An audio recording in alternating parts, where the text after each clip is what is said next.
Olá e bem-vindos! Estamos aqui para mais um podcast da série Nas Voltas da Vida, uma iniciativa da Associação Portuguesa de Cuidados Paliativos. E quando o meu pai não quiser ser cuidado no hospital? É a temática de hoje. Temos connosco Tânia Martins, membro do Grupo de Comunicação e Média da Associação Portuguesa de Cuidados Paliativos, psicóloga no Gabinete de Apoio ao Estudante da Escola Superior de Saúde de Santa Maria, que vai falar com o enfermeiro Bruno Fonseca, fundador da equipa de suporte de cuidados paliativos da Unidade Local de Saúde de Matosinhos e também da Unidade de Cuidados Integrados da Senhora da Hora, onde desempenha funções na área dos cuidados paliativos domiciliários desde 2019. O podcast Nas Voltas da Vida tem o apoio da Guel Produções e agradecemos também ao Rodrigo Grunho pela música.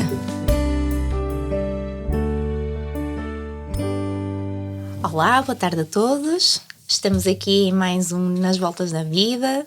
O meu nome é Tânia Martins, faço parte do Grupo de Comunicação e Mídia da Associação Portuguesa de Cuidados Paliativos desde 2019. Integrei aqui este grupo no âmbito de um estudo, que entretanto terminou, mas tenho-me mantido aqui porque tenho aqui muito interesse em desmistificar esta temática que eu tenho aprendido tanto no âmbito também desta associação e deste grupo. Hoje vamos dedicar aqui este episódio aos cuidados domiciliários e na comunidade. Vamos falar com o enfermeiro Bruno Fonseca. Somos os dois do Norte, portanto trazemos aqui o sotaque do Norte a este podcast. O Bruno é fundador da equipa de suporte de cuidados paliativos da Unidade Local de Saúde de Matosinhos e da Unidade de Cuidados na Comunidade da Senhora da Hora, onde desempenha funções na área dos cuidados paliativos domiciliários desde 2009. Bruno, muito obrigada por teres aceito aqui o nosso convite, o nosso desafio, e vamos começar exatamente por ti. Portanto, queremos aqui descobrir um bocadinho do teu percurso profissional, nomeadamente como é que chegas aos cuidados paliativos domiciliários e na comunidade, como é que o teu caminho se cruza com esta área de enfermagem. Bem, boa tarde a todos, muito obrigado pelo convite. Para mim é uma honra enorme, eu sou um grande fã de podcasts e portanto espero ser útil e que realmente possa acrescentar a um assunto que me é muito caro. Eu, se pensar como é que eu cheguei aos cuidados paliativos, eu acho que há um evento marcante que é à volta de 2005. Eu vou a um congresso no Porto organizado pelo Serviço de Neurocirurgia, que tinha vários assuntos e tinha uma mesa ou uma conferência, uma parte da conferência dedicada aos cuidados paliativos, e eu vi a doutora Isabel Galriçanetti, e pronto, como se calhar 90% dos paliativistas deste país, deu-lhes assim um baque, uma luz, e sentiram, é isto que eu devia estar a fazer. Pronto, e foi exatamente isso que me aconteceu. Portanto, eu no final lembro-me perfeitamente, começou a fui ter com ela, e perguntei-lhe, como é que eu posso fazer cuidados paliativos? Onde é que eu me vou formar? Onde é que eu vou procurar formação? Portanto, portanto, isto é 2005, eu estava a trabalhar à volta há 6 anos. É assim aquele momento em que eu identifico como aquele em que me oriento para cuidados paliativos. Depois, enfim, pensando melhor porque é que cheguei aí, eu acho que já para trás, que eu tive uma educação católica, sempre muitas leituras, a ideia de morte nunca me fez assim uma grande confusão. Em termos profissionais eu tinha muitos interesses, acabei por ir para a enfermagem, como se calhar podia ter ido para o outro, mas depois de estar a trabalhar houve uma série de situações que me realmente causavam muito impacto, a ideia de sofrimento, a ideia das pessoas não morrerem mal, e logo no início, quer dizer, no final do meu curso, no início da minha atividade, eu fiz Erasmus em Helsínquia. E recordo-me de como aquilo foi chocante para mim, quer dizer, eu estava habituado ao São João e a ver aquelas pessoas todas a morrerem super mal nos serviços de medicina, e via lá as pessoas sossegadas nos quartos a receberem frasquinhos de morfina, e a dizerem, podes ir embora, Bruno, eu estou bem, eu é que estava mal, não é? E ele dizia-me para eu ir embora, e recordo-me numa das situações, aquela era uma unidade de tumor de pulmão, a minha professora, que já tinha 60 e muitos anos, mas era queridíssima, a professora Raoala, perder muito tempo comigo a explicar-me porque é que eu não devia insistir que aquela pessoa tinha que ser alimentada, porque aquela pessoa tinha decidido não ser alimentada, mesmo quando perdesse a capacidade de se alimentar. E portanto eu, quando vou assim mais atrás, acho que há esse momento que me faz mudar totalmente a perspectiva. E, portanto, depois de estar a trabalhar alguns anos na cirurgia, no serviço de urgência, era para mim evidente, e depois lá está, até aquele momento em que eu ouço a Isabel Neto, que tenho que tirar e tenho que ir para cuidados paliativos. Okay. Acho que foi assim a grande mudança, não é? Que também vai atrás quando tens essa experiência internacional, não é? Nos estudos, porque já agora, no teu curso, na tua formação, já tinhas ouvido falar de cuidados paliativos ou nunca? Já. Sim? Eu não posso dizer, a escola, portanto, sou do São João, com muito orgulho, a atual Escola Superior de Enfermagem de Porto, mas já nessa altura, e uma das pessoas ainda está lá, a professora Olga Fernandes, tinha a professora Conceição Barbosa, que também já faleceu, portanto, o professor Paulino, que foi meu orientador mais tarde, Paulino de Sousa foi meu orientador de mestrado, portanto já havia pessoas com alguma sensibilidade e versavam estas áreas da oncologia, da morte e até de cuidados paliativos. Não havia nada estruturalmente organizado como em alguns cursos, mas havia alguma sensibilidade para a dor, a professora Leonor Ribeiro também, portanto havia algumas pessoas com sensibilidade nesta área e que, mas lá está, nunca tinha procurado ou entendido bem os cuidados paliativos, como mais tarde venho a perceber. Ok, até seres inspirado nesse congresso, não é? Olha, Bruno, a literatura aponta aqui para que a prestação de cuidados a doentes paliativos mais humanizada, ou melhor, aponta para que a prestação de cuidados a doentes paliativos em ambiente domiciliário, portanto, que não tem que ser propriamente em casa, e depois também te vou pedir para explicares um bocadinho isso, permite uma assistência mais humanizada e respeita aqui as preferências das pessoas em fim de vida. A maioria dos estudos evidencia de facto que as intervenções a nível domiciliar estão associadas a melhores resultados em saúde para os participantes envolvidos e são mais custo-efetivos. É isto que tu vês e que tu sentes na tua prática, que há mais humanização neste tipo de cuidados, portanto, nos cuidados na comunidade, no domicílio? Eu acho que isso é inequívoco. E aliás, muitas vezes os colegas que passam, temos hoje em dia muita gente, não é? Muitos internos de medicina, estagiários de enfermagem, psicologia e por aí fora, assim que estão alguns dias connosco percebem isso. E eu costumo dizer um bocadinho a brincar que nós somos apenas convidados numa espécie de grande banquete, não é? Levamos só as bebidas lá à casa, mas percebes? Nós somos os convidados, abrem-nos a porta para nós entrarmos, percebes? Não é, no hospital somos nós que estamos a receber os doentes. Conta-nos um bocadinho como é que é essa realidade, ou seja, para ti isto é muito... tu estás a ver o que é que estás a fazer, não é? Mas conta-nos assim como é que é o teu dia-a-dia, vá. Como é que tu fazes? Qual é assim a vossa dinâmica? Pronto, lá está, nós temos, os doentes chegam-nos de várias proveniências, se quisermos, não é? Uma parte importante vem da nossa equipa intra-hospitalar, isso depois pode ser mais oportuno falar se calhar um bocadinho à frente da forma como nós estamos organizados, portanto a nossa equipa está no hospital, está na consulta externa e está na comunidade. Não temos um serviço de internamento, mas vamos a vários internamentos dentro do Hospital de Matosinhos. E depois na comunidade estamos, cada unidade de cuidados na comunidade, portanto que é um ramo da reorganização dos cuidados de saúde primários ao lado das unidades de saúde familiar, tem um enfermeiro full-time em cuidados paliativos, que é parte desta equipa. Pronto, isto é um bocadinho confuso para quem não está conhece a dinâmica das unidades locais de saúde, não é? Que se calhar vamos ter agora pelo país fora, mas na nossa é assim. Portanto, hospital, centros de saúde, comunidade, estamos todos, no fundo, debaixo do mesmo conselho de administração. E no dia-a-dia, portanto, eu vou visitar uma série de doentes que priorizo, portanto, nós somos gestores de caso, eu e os meus colegas enfermeiros somos os gestores de caso, se quisermos temos uma carteira de doentes que vai variando de 12, 13, 14, 16, 18 doentes, nem é possível ir muito além disto, e o que nós fazemos no dia-a-dia é priorizar essa visita. Portanto, há doentes em que nós, se calhar eu vou visitar todos os dias, há doentes que eu só visito uma vez por semana e há outros doentes que eu visito se calhar 2 em 2 ou 3 em 3 semanas. Esta dinâmica nem sempre é fácil de estabelecer, nomeadamente aqueles doentes que vão ficar em acompanhamento efetivo por nós, ou aqueles doentes que nós vamos ver uma vez ou duas e vão ficar em consultadoria para as equipas de saúde familiar ou os especialistas do hospital nos voltarem a chamar.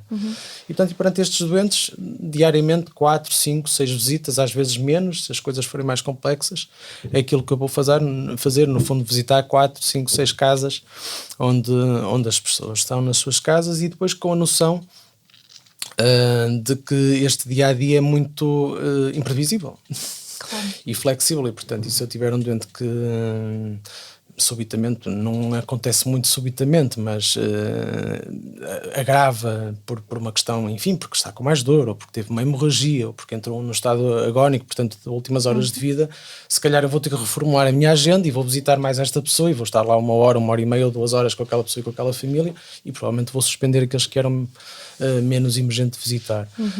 Portanto, é muito esta dinâmica, e depois envolvendo os outros recursos, não é? Fazemos visita em equipa também com os médicos da nossa equipa, temos psicólogo, temos assistente social também, trabalhamos hoje em dia cada vez mais com outras equipas, portanto as equipas de cuidados continuados sempre foram, nós somos parte também dessas equipas e foram sempre parceiras dos cuidados dos nossos doentes, nomeadamente ao fim de semana, não é? Que nós, da equipa nuclear, não estamos a trabalhar ao fim de semana, e hoje em dia temos também a unidade de hospitalização domiciliária, portanto, que é mais uma equipa, e portanto às vezes, para quem está de fora, parece um bocado complicado perceber como é que escolhemos isto, as equipas, não é? Com quem estamos a referenciar doentes, mas no dia-a-dia nós vamos, no fundo, em função das necessidades de cada doente, vamos escolhendo, se calhar, aquela equipa que se apropria mais ao momento.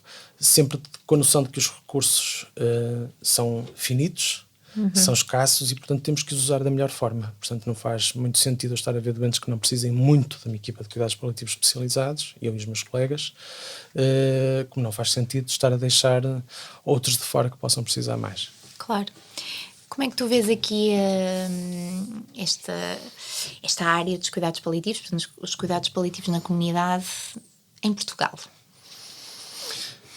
Em Portugal vivemos como enfim, com realidades muito dispares e geograficamente muito desiguais, não é? Mas isso, nós somos um país pequeno, mas somos fortemente desigual, não é?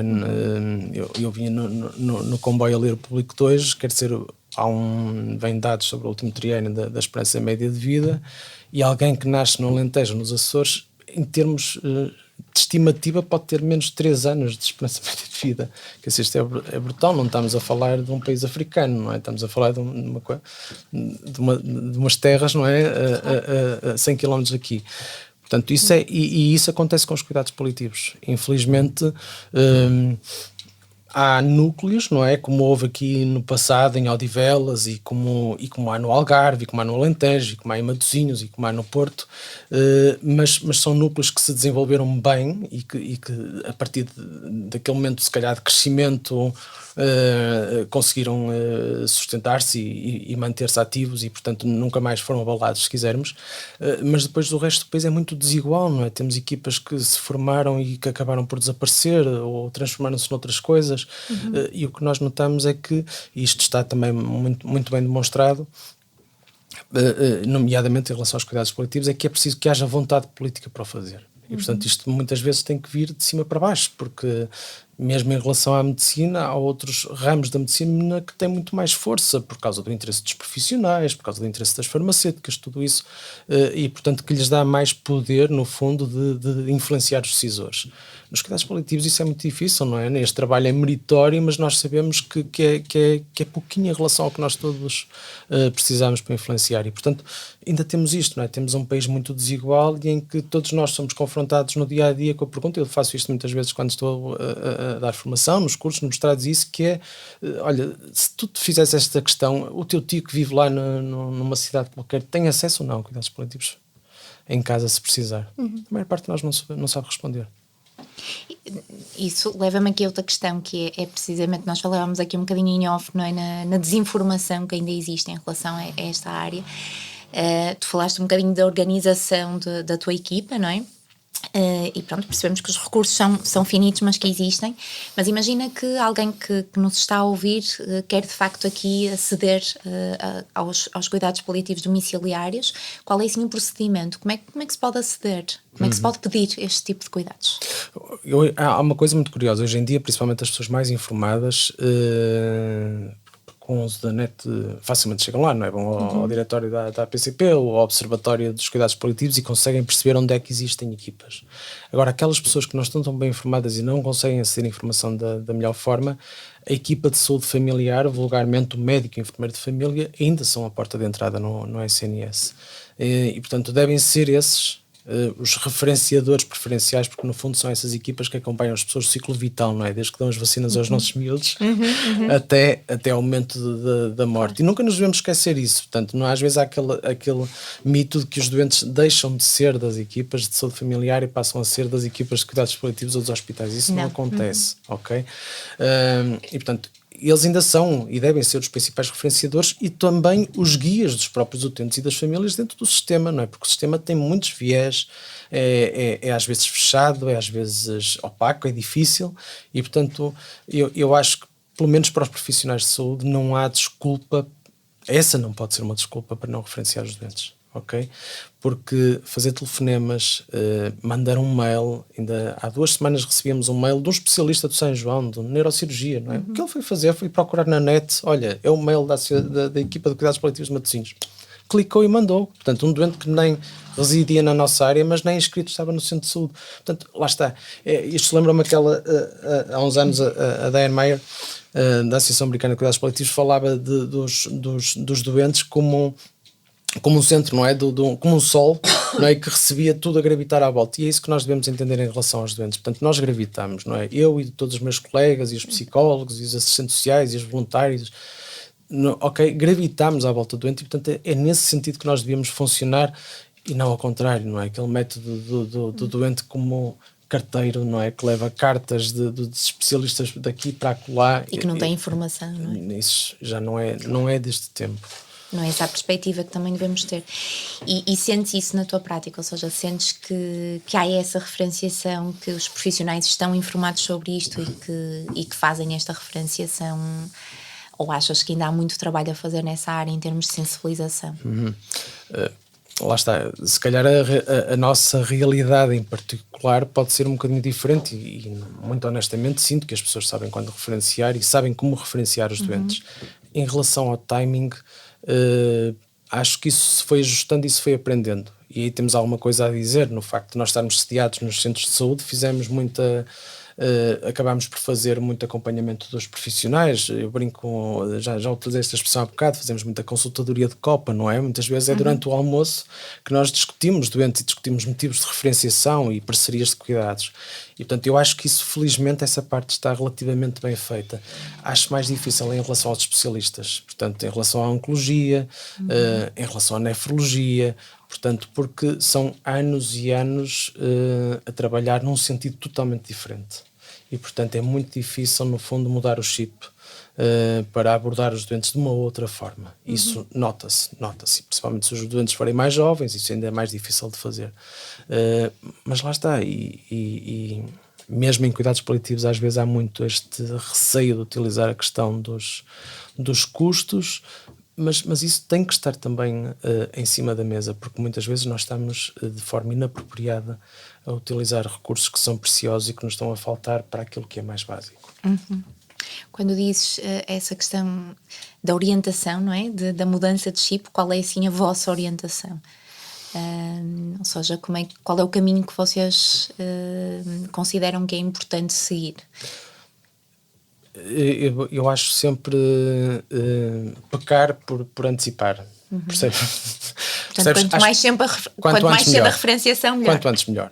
Portanto, a ideia, nós estamos, por exemplo, neste momento, isto é muito evidente nos últimos 3, 4 anos, chegam-nos muitos doentes com demências.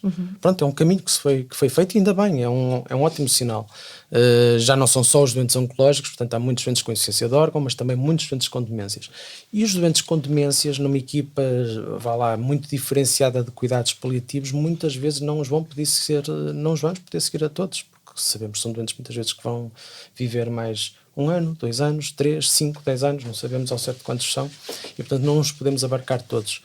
Mas a ideia de os referenciar atempadamente faz com que a gente conheça aquelas famílias, faz com que a gente discuta aqueles doentes com os médicos e com os enfermeiros de família, e que neste percurso algumas coisas que vão acontecer já não vão ser novidade.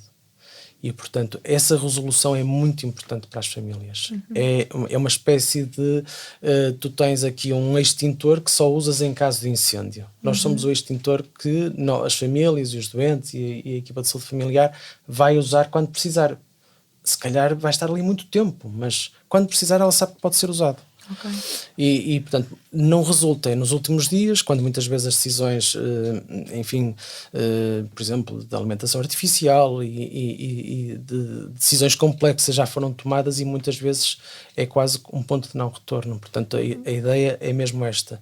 Sabendo que nós também somos sobrecarregados com isso, mas os doentes, quanto mais cedo forem referenciados, melhor. E lá está, as próprias diretivas vão muito no sentido de até nós termos acompanhamento de doentes por um curto período. Por exemplo, na oncologia, para tratar sintomas difíceis em consulta externa, e depois tem alta. Isto no passado não era assim, hoje em dia é totalmente concebível. Ou seja, há também um trabalho de literacia das próprias famílias para lidarem com as situações. E dos profissionais. E dos profissionais, claro. Sim, muito isso. E lá está, nós temos desafios.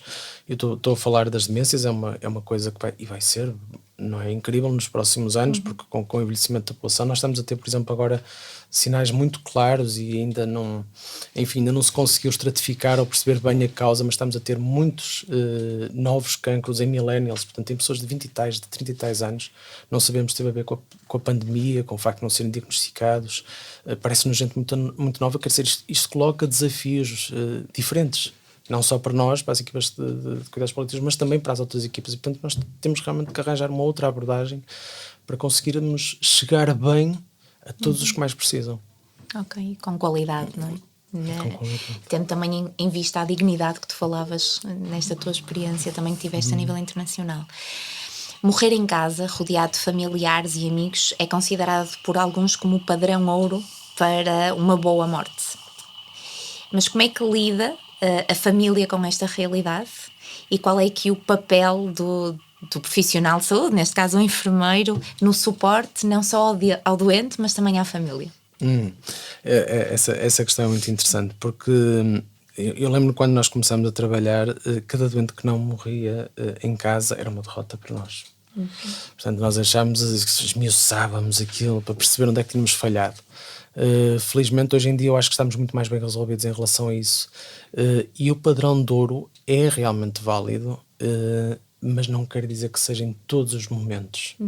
Ou seja, isso pode ser no início, pode ser a meio, mas pode não ser no fim. E se nós pensarmos na nossa vontade, não é? Estamos aqui a esta mesa, à partida, todos nós, ou a maior parte das pessoas, isso estão nos questionários e nos trabalhos de investigação, dizem que preferiam morrer em casa.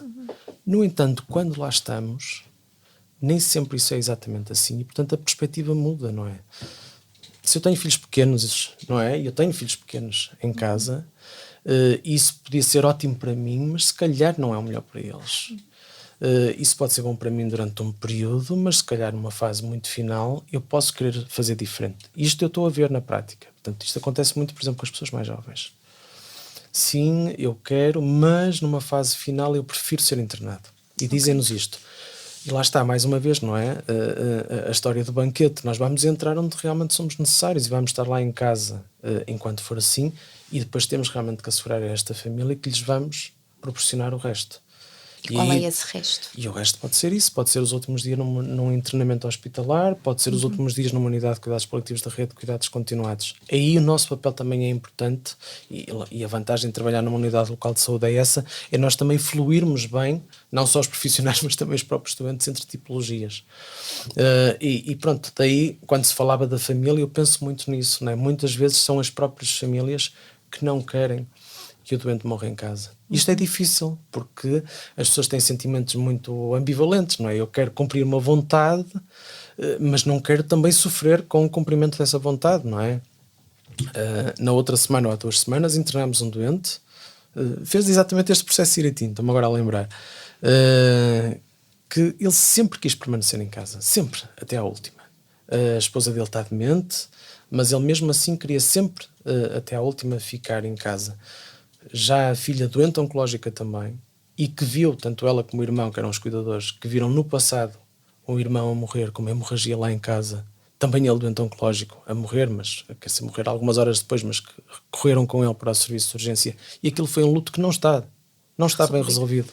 Há 10 anos que não está bem resolvido. Portanto, o que é que escolhemos, não é? Cumprimos a vontade do doente a todo custo, ou cumprimos parcialmente a vontade do doente e ajudamos-lo também a perceber que naquela altura pode ser pela complexidade de cuidados, pela dificuldade de família, ser internado, e portanto no fundo conseguimos satisfazer as duas vontades, se quiseres. E como é que é aí o papel do profissional da equipa? É assim como um mediador? Ou seja, é apresentar todos os cenários? Eu acho que é advogar. Ok. Acima de tudo, o termo é esse. É advogar no contexto das escolhas que existem. E, portanto, isto deve estar posto desde o início. Aliás, não é muitas vezes que a literatura pressupõe, uma das questões, para além de pedir às pessoas exatamente o que é mais importante para eles neste momento, ou nos momentos que se asseveram nos próximos meses ou nos próximos dias, é também perceber qual é a vontade da pessoa. Portanto, há pessoas que têm isto muito bem estruturado, até dizem-nos isto: olha, eu quero estar em casa até estar inconsciente, depois é-me indiferente, levem-me para onde quiserem. Há outras pessoas que dizem: não, jamais, eu não posso deixar aqui o meu quarto, ou a minha terra, ou a minha casa, percebem? Eu nasci... acompanho agora uma senhora que nasceu naquela casa, não é? Tem 90 anos, portanto, para ela a ideia de sair daquela casa é quase como lhe amputar um membro. Portanto, eu acho que o nosso papel é exatamente este: é perceber que vamos ter que negociar com todos, e às vezes temos realmente que advogar e convencer também o doente. Uma das partes. Por exemplo, quase sempre, às vezes também é convencer a família. Às vezes é convencer a família, perceber que estar em casa pode trazer mais sofrimento, não é? Alguém que tem sintomas difíceis de controlar, ou que tem um queixo grande de hemorragia, pode ser pior estar em casa. E portanto, eu acho que temos que fazer muito bem esta avaliação e ter, lá está, este treino de perceber realmente o que é que nos parece ser o melhor no interesse daquelas pessoas, não é? Acho que nós temos que ajudar as pessoas a tomar as decisões. Às vezes brinco um bocadinho com isso, não é? Em algumas famílias nós somos o maestro, portanto eles estão ali naquela de decidam tudo por nós, ou por mim. Outras vezes são um apontamento de cordas, não é?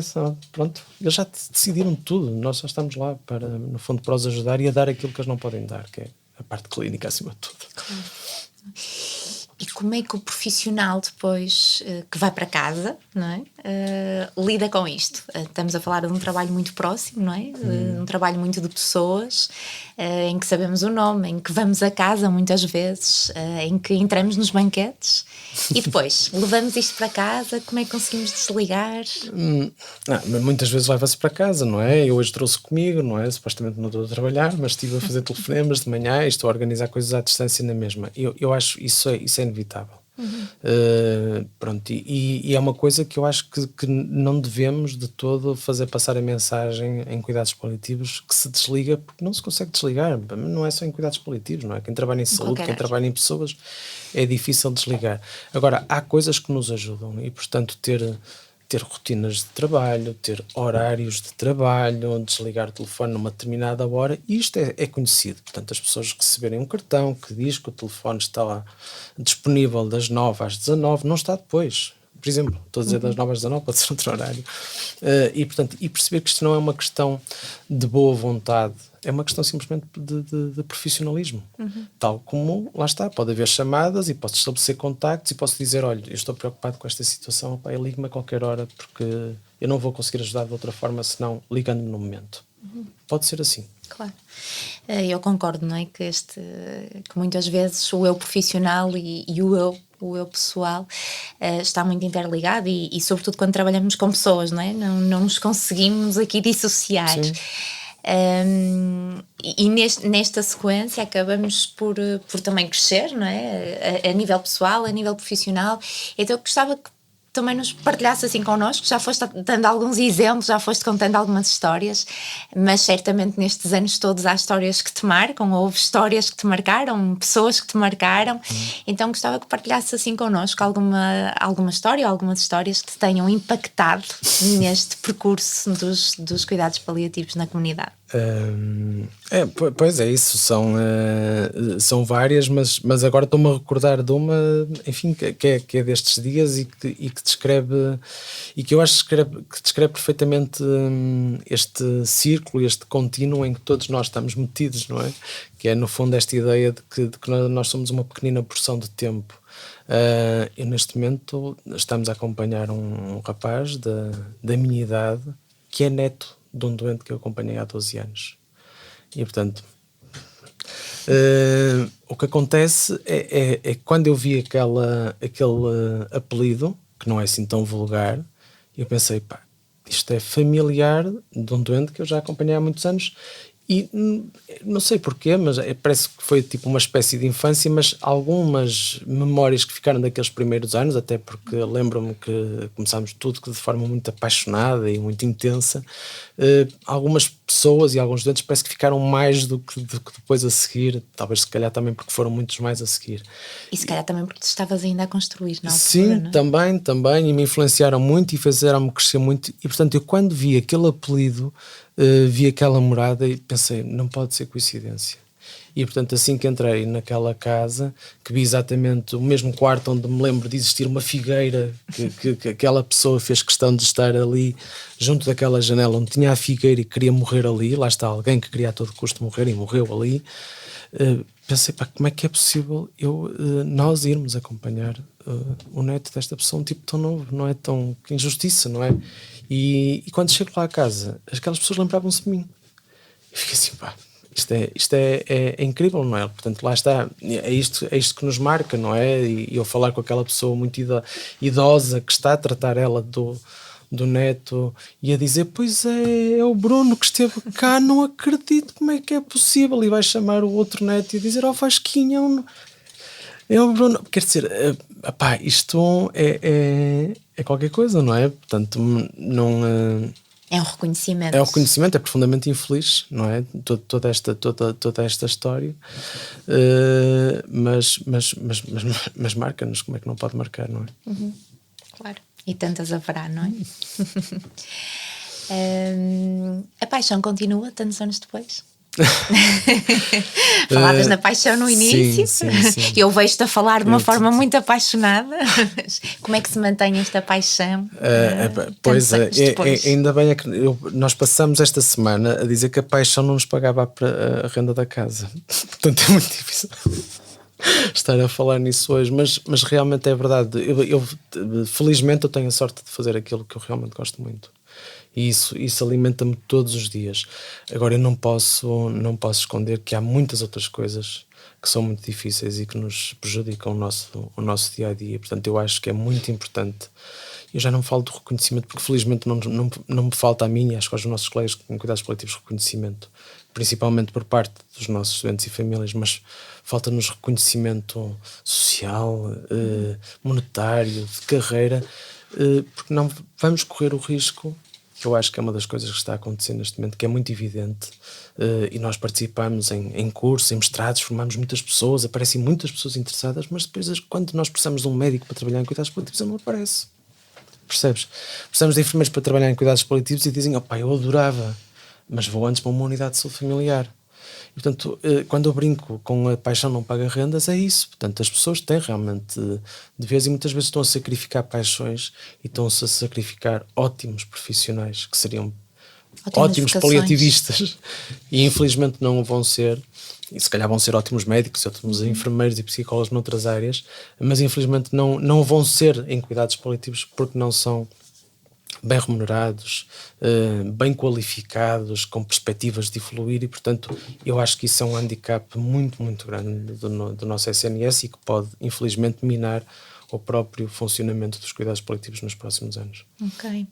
E um bocadinho nesta onda, eu não sou, atenção, um gênio, mas se fosse, e se tivesse assim uma lâmpada, que desejos é que eu te poderia conceder para os cuidados paliativos? Bom, antes de mais que chegassem a todos. Pronto, começa por aí. Aliás, nós ainda recentemente, num simpósio organizado pelo Grupo de Ética no São João, se falava disso, não é? À semelhança de tudo o resto, os países mais ricos absorvem a maior parte dos recursos em cuidados paliativos e, portanto, isso acontece mundialmente, como depois acontece em Portugal, não é? Se calhar em Lisboa ou Porto, absorvemos a maior parte dos recursos. Portanto, o primeiro desejo era esse. Não havia canto do país onde a gente não pudesse morrer em paz e com a ajuda de pessoas qualificadas, se o quiséssemos fazer. Essa era o primeiro desejo. São mais? Mais dois. Mais dois, ok. O tradicional completo. 3 desejos, não é? É completo. Bom, o segundo era realmente que essas pessoas fossem qualificadas e lhes fossem dadas as condições materiais, humanas, de meios que precisam para o conseguir. E pronto, e acho que a partir daí tínhamos o último desejo, que era o desejo de poder morrer em casa. Pronto, estava cumprido para qualquer um de nós, para mim, para vocês, no futuro, para os nossos filhos, para quem quer que fosse. Bruno, e como remate final, aqui depois destes desejos, nós ouvimos muitas vezes os colegas que trabalham nesta área dizer que as pessoas até se arrepiam ou fogem quando dizem que trabalham em cuidados paliativos, não é?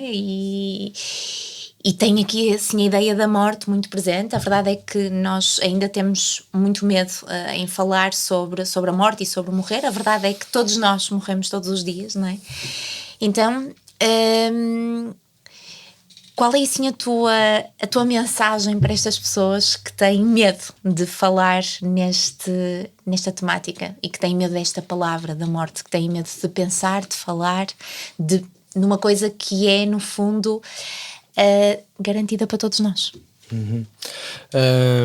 Eu acho que o primeiro ponto é falar dela. Portanto, eu recordo-me quando nós estávamos a partilhar histórias, eu recordo-me quando comecei a falar disto, os meus amigos que não eram profissionais de saúde, eles ouviam com gosto.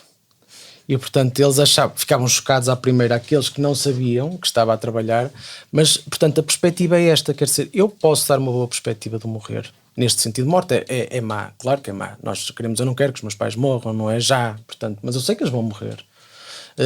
O meu filho de 3 anos há dias, nem sei bem que propósito, não é? Perguntou-me qualquer coisa do tipo, e tu também vais ser velhinho?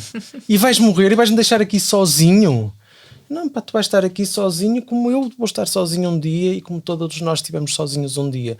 E, portanto, eu acho que a primeira perspectiva é percebermos que a morte é realmente inevitável, que nós temos, profissionais de saúde principalmente, temos a responsabilidade de o fazer e de falar no nosso dia-a-dia, e a ideia de morrer em casa é algo que domestica a morte. E esse é um aspecto muito importante, porque a morte deixa de ser, quando temos os meninos, os miúdos, não é, à volta e a brincar na cama do avô ou do pai que está a morrer, e portanto ele percebe que ele deixou de se levantar e que deixou de ir tomar banho sozinho e que agora vamos ao quarto porque temos que lhe levar as refeições, ele está a integrar a morte. Agora, eu acho que durante muitos anos, e principalmente durante 20, 30 anos, é uma coisa quase típica dos países que quando atingem um certo nível de desenvolvimento, parecia que a morte era algo que nós podíamos dispensar, não é? Já que nós podemos comprar o carro, o colégio, fazer os exames, também podíamos dispensar a morte. Não podemos dispensar a morte e, portanto, todos nós, como tu disseste, estamos a morrer todos os dias, e eu acho que uma das mensagens mais importantes, e por exemplo, a comunicação social tem muito, ou devia ter muito o dever de fazer isto, é nós percebermos que é ótimo dar as notícias boas do novo tratamento de cancro, do novo exame que vai descobrir isto, do novo transplante que vai mostrar aquilo, mas principalmente mostrarmos às pessoas que, apesar disso, ainda vamos morrer. E parece aquela coisa do Ricardo dos Pereira, ainda vamos morrer, não é? Qualquer coisa, ainda vamos morrer todos, ainda vamos todos morrer. E é um bocadinho isso. Todos nós temos a responsabilidade de o fazer e, principalmente como sociedade, temos que perceber que isto não é um bem de consumo. Nós é que vamos ser consumidos e é que estamos a ser consumidos o tempo que aqui estamos. Portanto, o segredo é falar. O segredo é falar sempre. Falar sobre ela, não é? Deixar de ser o elefante na sala. Exatamente. E falarmos muito abertamente sobre ela e até sobre os medos que existem sobre ela, não é? Porque é exatamente a falar. E mostrar que podemos fazer diferente. Exatamente. E mostrar que podemos...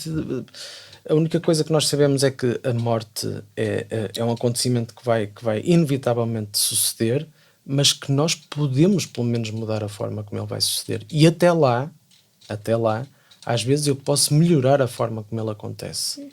E os cuidados paliativos muitas vezes são a chave para isso. Bruno, muito, muito obrigada por este serviço público que fizeste. Obrigado, E por estas ideias que nos trouxeste e sobretudo pela paixão com que trouxeste essas ideias, pela forma leve e descontraída como falaste deste tema que às vezes é tão difícil, não é? Parece que tornaste tudo muito fácil. Muito obrigado. Portanto, muito, muito obrigada por esta conversa e que existam muitos paliativistas como tu. É o meu desejo enquanto utente. Muito obrigado.